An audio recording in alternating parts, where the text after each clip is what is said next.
ధాన్యం అమ్మకం కోసం అవినీతి కుట్రకు కాంగ్రెస్ సర్కారు తెరదీసిందన్నారు కేటీఆర్. మిల్లర్ల నుంచి డబ్బులు వసూలు చేసే అధికారం ప్రైవేటు సంస్థలకు ఎవరు కట్టబెట్టారని ప్రశ్నించారు.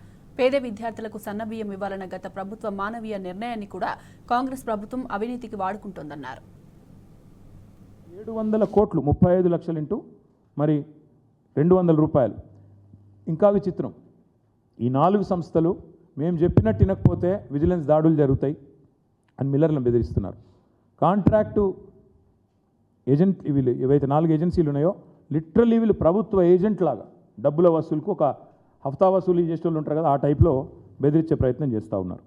ఇక్కడ ఆశ్చర్యకరమైన విషయం ఇందాక నేను చెప్పింది, 2100 రూపాయలకు మిల్లర్లు మేము కొంటామని సుముఖత వ్యక్తం చేసినాక కూడా 1885 నుంచి 2007 రూపాయల వరకే ఎందుకు బ్యాండ్ ఫిక్స్ చేసి 4గురిని రింగు చేసి ఎలిజిబిలిటీ క్రైటీరియా అని పెట్టి చిన్న చిన్న సంస్థలన్నింటినీ ఎగరగొట్టింది ప్రభుత్వం, పౌర సరఫరాల శాఖ, ముఖ్యమంత్రి రేవంత్ రెడ్డి సమాధానం చెప్పాలి. అదే మాదిరిగా టెండర్లలో మరి జనవరి 25 టెండర్ పిలిచారు, ఈరోజు మే 25, ఫిబ్రవరి, మార్చి, ఏప్రిల్, మే 4 నెలలు అయిపోయింది. 23కి మొన్న అయిపోయింది. వాళ్ళకి ఇచ్చిన 90 రోజుల కాల పరిమితి కూడా ముగిసిపోయింది. 3 నెలల్లో 90 రోజుల్లో మిల్లులన్నీ ఖాళీ చేయాలనే నిబంధన ఉంది. ఎందుకంటే నెక్స్ట్ సీజన్ వస్తుంది, ప్రొక్యూర్మెంట్ చేయాలి, ఆడ ఖాళీ లేకపోతే మరి పికప్ చేయరాదు, స్టాక్ పికప్ చేయరాదు, అక్కడ స్టాక్ చేయరాదు. కాబట్టి ఈరోజు వరకు మాకున్న సమాచారం ఈ ఏజెన్సీలు 4 20% కూడా ఇంతవరకు ప్యాడీ అక్కడ నుంచి పికప్ చేయలేదు, లిఫ్ట్ చేయలేదు. 20% కూడా పికప్ చేయలేదు. మరి 90 రోజులు పూర్తయినా డబ్బులు చెల్లించలేదు, స్టాక్ లిఫ్ట్ చేయలేదు. దీని వెనకాల ఏం జరుగుతోంది? మరి మిల్లర్లను బెదిరించడంలో బిజీగా ఉన్నట్టున్నారు. మరి డెడ్లైన్ అయిపోయింది. డెడ్లైన్ అయిపోయిన తర్వాత మరి ప్రభుత్వం ఏం చేయాలా? నిబంధనల ప్రకారం ఒకవేళ వాళ్ళు చెప్పిన ప్రకారం కనుక ఆనర్ చేయకపోతే వెంటనే కాంట్రాక్టర్ల మీద చర్యలు తీసుకోవాలి, బ్లాక్ లిస్ట్లో పెట్టాలి. కానీ ఇప్పుడు ప్రభుత్వం ఏం చేస్తోంది? ఇంకా వాళ్ళకి రావాల్సిన 700 కోట్లు రాలేదు కాబట్టి చేతికి మొత్తంగా ఇవాళ ఎక్స్టెన్షన్ చేసే ప్రయత్నంలో ఉన్నారు. ఎందుకు? మిల్లర్లను మరింత బెదిరియాలి. ఎలక్షన్స్ అయిపోయినాయి, ఇంకా లిఫ్ట్ చేయకుండా ఇంకా మిల్లర్లను మళ్ళీ బెదిరించి నెక్స్ట్ సీజన్ పెట్టి మెడ మీద కత్తి పెట్టి మీరు అకాల వర్షాలు ఇప్పటికే పడుతున్నాయి, మీరు వెంటనే డబ్బులు కట్టకపోతే మీ తాట తీస్తాం, మీ లైసెన్స్ క్యాన్సిల్ చేస్తాం అని మిల్లర్లను బెదిరించి ఇవాళ రైతుల కోసం మాట్లాడుతున్నట్టు నటించి ఇవాళ అదనంగా డబ్బులు వసూలు చేసే చక్కర్లో ఉన్నారు. వాస్తవంగా జరగాల్సింది ఏంటి? కాంట్రాక్ట్ ఏజెన్సీలు ఏవైతే 90 రోజుల్లో లిఫ్ట్ చేస్తామన్నాయో అక్కడ మిల్లులలో లిఫ్ట్ చేస్తేనే స్థలం ఖాళీ అవుతుంది, ప్రభుత్వానికి డబ్బులు వస్తాయి, నెక్స్ట్ సీజన్ ప్రొక్యూర్మెంటు సాఫీగా అవుతుంది. ఒకవేళ జరగకపోతే ఏం జరుగుతుంది? ప్రభుత్వం మరొక 150 కోట్లు నెలకు వడ్డీ అదనంగా చెల్లించాల్సిన పరిస్థితి సివిల్ సప్లైస్ కార్పొరేషన్ వాళ్ళకు వస్తుంది. ఇవాళ ప్రభుత్వం చెప్పాలా? మేము అడుగుతా ఉన్నాం, డిమాండ్ చేస్తూ ఉన్నాం ప్రధాన ప్రతిపక్షంగా. ఇప్పటి వరకు ఎంత ధాన్యం ఈ 90 రోజుల్లో మరి కొనుగోలు జరిగింది, ఎంత లిఫ్ట్ చేసినారో స్పష్టంగా రాష్ట్ర ప్రజల ముందు శ్వేతపత్రం ప్రచురించండి. టెండర్ నిబంధనల మీదకు 90 రోజుల్లో కనుక మీరు తీసుకోకపోతే ఎందుకు మీరు ఉపేక్షించి మళ్ళీ ఎక్స్టెన్షన్ చేసే ప్రయత్నం చేస్తున్నారో మీరు చెప్పాలి. అన్నింటికి మించి రొనాల్డ్ రాస్ ఆనాడు కేంద్రీయ బండార్ అనే సంస్థ తప్పుడు పనులు చేసింది అని బ్లాక్ లిస్ట్ చేసినారు కదా. టీఆర్ఎస్ హయాంలో బ్లాక్ లిస్ట్ చేసిన సంస్థను మీరెందుకు వెంటనే దాన్ని తీసేసి ఈ టెండర్లో పార్టిసిపేట్ చేసే విధంగా అనుమతించారు? ప్రజలకు వివరంగా చెప్పాలి. ఇందులో మీకు 100 కోట్ల రూపాయలు ముట్టిన మాట వాస్తవమా కాదా? మరి ఎంక్వైరీ ద్వారా తేల్చాలా, అది కూడా డిమాండ్ చెప్తాను నేను. ఈరోజు మరి ఏ సంస్థలైతే ఈ రకంగా 90 రోజుల్లో ఇచ్చిన పని చేయకుండా జాప్యం చేస్తూ మిల్లర్లను బెదిరిస్తూ వారితో కేవలం లిఫ్టింగ్, ప్యాడీ లిఫ్టింగ్ కాడికే వాళ్ళకి వెసులుబాటు ఉంటే కాంట్రాక్ట్లో డబ్బుల లావాదేవీలు కూడా ఇవాళ చేస్తున్నారో వారి మీద మనీ లాండరింగ్ ప్రకారం 4 ఏజెన్సీల మీద కూడా చర్య తీసుకోవాలి. ఇది మొదటి కుంభకోణం. ప్యాడీదేమో మొదటి కుంభకోణం 35 లక్షల మెట్రిక్ టన్నులు.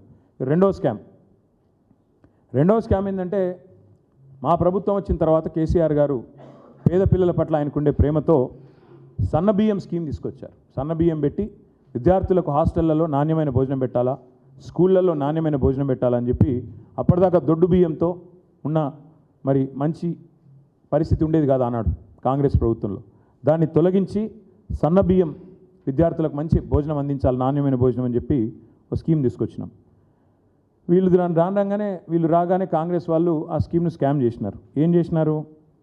మధ్యాహ్న భోజన పథకానికి 2,20,000 మెట్రిక్ టన్నుల సన్నబియ్యం కావాలి. దానికోసం ఏం చేసినారంటే మీకు వివరంగా చెప్తాను. గురుకులాల్లో, అంగన్వాడీల్లో, స్కూళ్ళల్లో మధ్యాహ్న భోజనం పథకం కోసం జనరల్గా మరి మనం సన్నబియ్యం ప్రొవైడ్ చేస్తాం. వీటన్నిటి కోసం అని చెప్పి 2,20,000 టన్నుల సన్నబియ్యం కావాలని చెప్పి పౌర సరఫరాల శాఖ టెండర్ పిలిచింది. మళ్ళీ గ్లోబల్ టెండర్, మళ్ళీ సేమ్ మ్యాజిక్. మళ్ళీ విచిత్రంగా ఏ 4 సంస్థలు పాల్గొన్నాయో తెలుసా మీకు? సేమ్ అవే సంస్థలు, అదే ఎల్జీ, అదే నాఫ్కాస్, అదే నకాఫ్, అదే హిందుస్థాను, అదే కేంద్రీయ బండారు. వీగా ప్రపంచంలో ఇంకెవరికి తెలియదు, ఇంకెవరు లేరు, ఇదే 4 సంస్థలు. ఇంకా విచిత్రం చెప్తా మీకు. అసలు బహిరంగ మార్కెట్లో ఈరోజు సన్నబియ్యం ధర కేవలం 42 నుంచి 45 రూపాయల మధ్యలో ఉంది. బహిరంగ మార్కెట్లో 42 నుంచి 45 రూపాయలు. ఇలా సామాన్య గృహిణి ఏ ఒక్కరిని అడిగినా, లేకపోతే బియ్యం కొనుక్కొచ్చే ఏ ఒక్క పురుషుడిని అడిగినా, రాష్ట్రంలో తమ ఇంటి కోసం బియ్యం కొనుక్కునే వాళ్ళని ఎవరిని అడిగినా మీకు ఏం చెప్తారంటే ఓపెన్ మార్కెట్లో 42 రూపీస్ నుంచి 45 రూపీస్ వరకు మీకు ఫైన్ రైస్ దొరుకుతుంది. ప్రభుత్వం కూడా బయట కొనుగోలు చేస్తే అంతకే వస్తుంది. కానీ రైస్ మిల్లర్లు కూడా రెడీగా ఉన్నారు అంతమందం ఇవ్వడానికి ఆ రేటుకి. కానీ బహిరంగ మార్కెట్ను పక్కకు పెట్టి, బయట కొనుగోలు చేసే అవకాశం పక్కకు పెట్టి, మిల్లర్లు ఇవ్వడానికి ఉంటే కూడా రెడీగా ఉంటే దాన్ని పక్కకు పెట్టి టెండర్ పిలిచారు. మళ్ళీ అదే 4 సంస్థలు. కొటేషన్లు కూడా ఎంత బాగా చేసుకున్నారంటే ప్లానింగు, 57 రూపాయలు ఒక ఆయన, మిగతా ముగ్గురు కూడబలుకొని 56 రూపాయలు 90 పైసలు.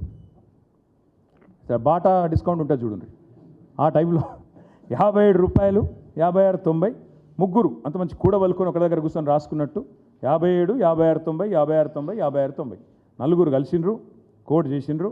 మరి ఇది యాదృచ్ఛికమైతే ఇంతకు మించిన మ్యాజిక్ ఇంకోటి ఉండదు నాకు తెలిసి. ఇంత యాదృచ్ఛికంగా 3 సంస్థలు కలబడ్డట్టు బయట మార్కెట్లో 42 రూపాయలకు దొరుకుతుంటే, 45 రూపాయలు దొరుకుతుంటే వాళ్ళు 50 కోట్ చేయొచ్చు, వాళ్ళు 48 కోట్ చేయొచ్చు, వాళ్ళు 47 కోట్ చేయొచ్చు. అట కాదు, ఒకరు 57, మిగతా ముగ్గురు 56 రూపాయల 90 పైసలు స్పష్టంగా కోట్ చేసి అల్టిమేట్గా ఏం చేసినారు, ఇందులో కిలోకు 15 రూపాయలు అదనం. అంటే బయట మార్కెట్లో 42 రూపాయలు ఉంటే 57 రూపాయలకు టెండర్ ఫైనల్ చేసిండ్రు. ఆర్డర్ ఏదది? ఇదే కదా. ఇగో ఇది ఫైనల్ చేసిన ఆర్డరు.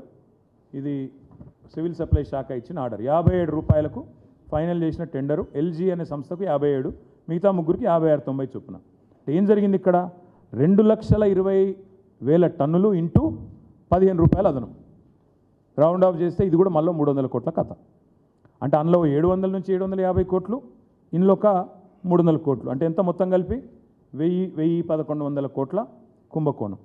ఇక్కడ ఇంకా విచిత్రమైన విషయం ఒకటి చెప్తాను మీకు. ఈ సన్నబియ్యం కొనుగోలు విషయంలో ఎవ్రీ ఇయర్ సివిల్ సప్లైస్ డిపార్ట్మెంటే మన రాష్ట్రంలోని రైతుల నుంచి ఎఫ్సిఐకి మనం ఇక్కడ కొంటాం, కొని తర్వాత ఎఫ్సిఐకి అమ్ముతాం. ఎఫ్సిఐకి మనం ఎవ్రీ ఇయర్ ఇక్కడ రాష్ట్ర రైతుల దగ్గర సేకరించిన ధాన్యం నుంచే దొడ్డు బియ్యం కొంటాం, అదే దొడ్డు వడ్లు కొంటాం, దొడ్డు రకాలు, సన్న రకాలు కొంటాం.